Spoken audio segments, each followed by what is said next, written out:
Welcome to Sweet Red Poppy. I'm Kim, and today we are going to be talking all about Cricut vinyl.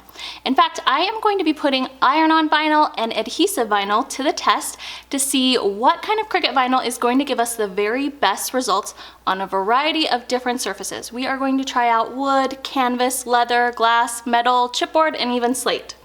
Now, I know that understanding the difference between all of our different types of vinyl can be pretty confusing, not to mention when and even how to use them. So very first, let's cover the very basics about both of our types of vinyl. Let's go ahead and start with Cricut's iron-on vinyl. This is also known as heat transfer vinyl. You might hear it called HTV, and it adheres to surfaces through heat application using a variety of different tools. You could use a heat press or a household iron, and the advantage of Cricut's iron-on is its foolproof nature, and that is a special thanks to how it's been tested and engineered by Cricut, and the fact that you can use the heat guide, which is accessible through Design Space or the Cricut website.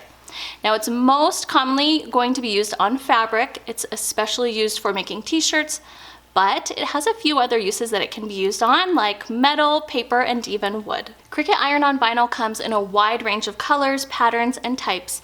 This includes sport flex, patterned, glittered, holographic, foil, mesh, and even smart iron-on.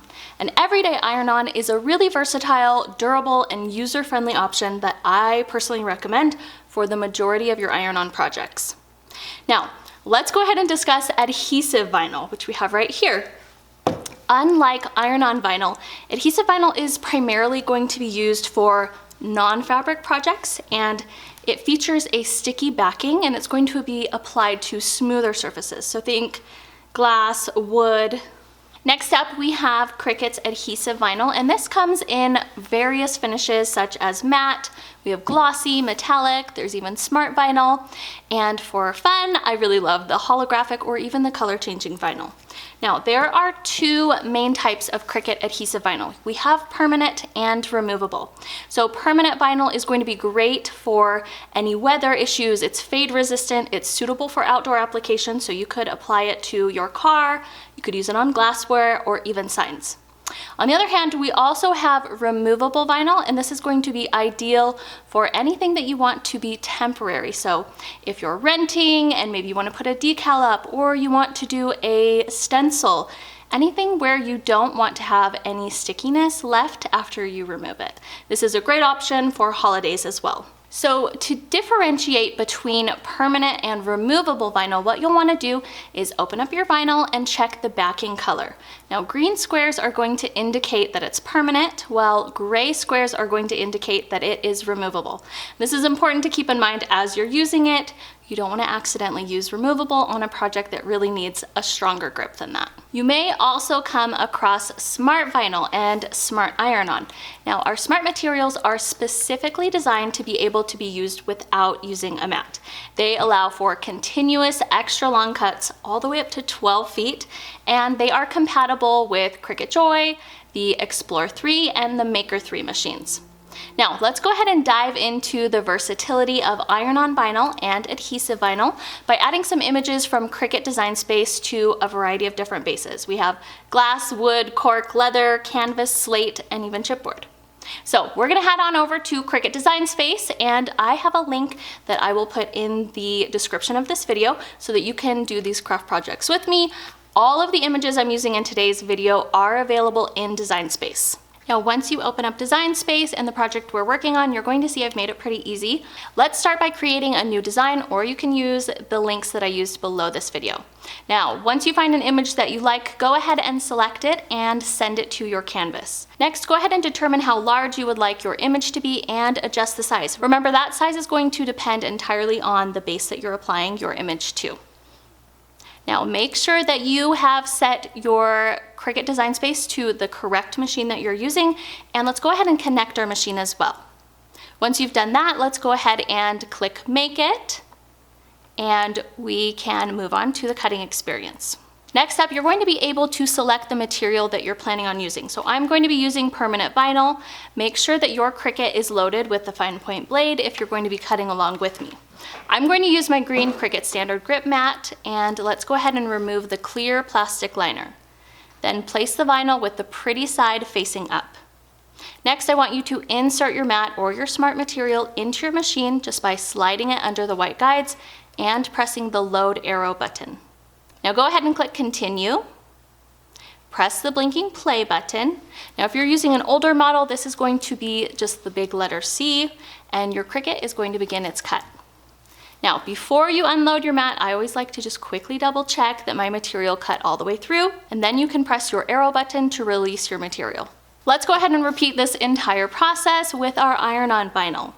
Now, you are going to go through the same steps to cut as before, but you don't want to forget to mirror the design, and you always want to place your iron-on with the shiny side down on your mat. Now, once all of your vinyl is cut, let's go ahead and weed it. Let's go ahead and apply our permanent vinyl to our surfaces. Now, after you've finished weeding your design, I want you to place a piece of transfer tape that is large enough to cover your entire design over the vinyl. Now burnish it down lightly with the scraper tool, and that's just going to transfer the vinyl from its backing to the transfer tape. Then we can carefully remove the backing of the vinyl. But before we position our vinyl, we need to make sure that the surface is clean and that it's free of debris or oil, because that could really compromise the adhesion of the vinyl. So for smooth surfaces, I like to use something really simple. I just grab some rubbing alcohol and a little paper towel, and then I'm just going to thoroughly clean and dry my base. Next, we're going to position our vinyl onto the blank. Now you'll want to do this pretty carefully. You want to ensure that it's centered on both sides, and then you can burnish the vinyl down with a scraper tool and gently remove the transfer tape. You want to take care to make sure that all the vinyl sticks onto the surface you're transferring it to. So let's carefully pull the transfer tape away from the design. We're going to use a 45-degree angle to do this. Next, let's go ahead and move on to our iron-on vinyl. So go ahead and heat up your easy press machine or whatever iron you're planning on using. I like to go ahead and pull up my Cricut heat guide because all of these surfaces are going to have different temperatures and times. Let's go ahead and center the design onto the surface. Now remember, your design should be mirrored. That's because it's now going to be facing right side up and our clear backing is facing towards us. So go ahead and press your design, and once the vinyl is cool to the touch, then you're going to slowly remove the clear liner. Now let's go ahead and evaluate the performance of each type of vinyl when it's applied to various surfaces. Let's go ahead and start with our glasses. So we have iron-on and permanent vinyl did adhere to both. However, I found iron-on was much more difficult to apply, and I was a little bit worried about our glasses cracking because of the heat. I would recommend using vinyl, permanent vinyl for this specifically, especially if you don't know if your glass has been treated to withstand heat. Now, moving on to wood. This wood is unfinished, and the permanent vinyl was really difficult to burnish onto the wood, and I can see even now it's not sticking completely. It might adhere a little bit more if I give it time to cure, but I'm not super impressed with the results. It's possible if you put a coat of polyurethane that the permanent vinyl would do the trick, but for me, I would definitely recommend doing the iron-on. You can see it's so smooth, it's almost like it became part of the wood. So for this material, I would definitely recommend using iron-on on unfinished wood. Next up, we have our cute little leather bookmarks. Iron-on in this case really outshone the permanent vinyl, and that's because the heat application creates such a strong bond. The permanent vinyl doesn't really like to adhere for very long, probably because of the oils in the leather and its porous nature. So for me, this one, I would say iron-on is the winner. Now on to canvas. When you apply either kind of vinyl, you want to make sure that you put something on the back of the canvas so that it's level all the way across this application. Iron-on is going to be much easier to apply, and the adhesion has a really strong bond compared to permanent vinyl. So for canvases, iron-on vinyl gets my vote in this case. I've made the mistake of using vinyl before, and it typically will just peel off after a few weeks. Now, slate was a lot of fun to work with, but I feel like both iron-on and permanent vinyl worked pretty well with this. The iron-on vinyl offers a more durable finish, as does the permanent vinyl. So for these, I would say it was pretty equal on both of them. Lastly, we have chipboard. Now, the iron-on vinyl bonds very strongly to the chipboard, and it looks so professional. The permanent vinyl looks great as well. I will say that if you use permanent vinyl, make sure your transfer tape isn't too sticky, as it can tear the top layer away. I had that problem. I had a little bit of a hard time getting it to adhere, but once it was on, it was pretty good. As you can see, each of our surfaces is going to present its own considerations and possibilities when you're using different types of vinyl. I hope that this video helped you to have a little more confidence, and I hope it inspires you to add a personal touch to many different kinds of surfaces. I had so much fun testing out all of these different bases and different vinyls in Iron-On. I hope you enjoyed this video. A big thanks to Cricut for sponsoring this video. If you would like more detailed information about Cricut vinyl, you can download my free printable guide with the link below. Thanks so much for joining me, and happy crafting.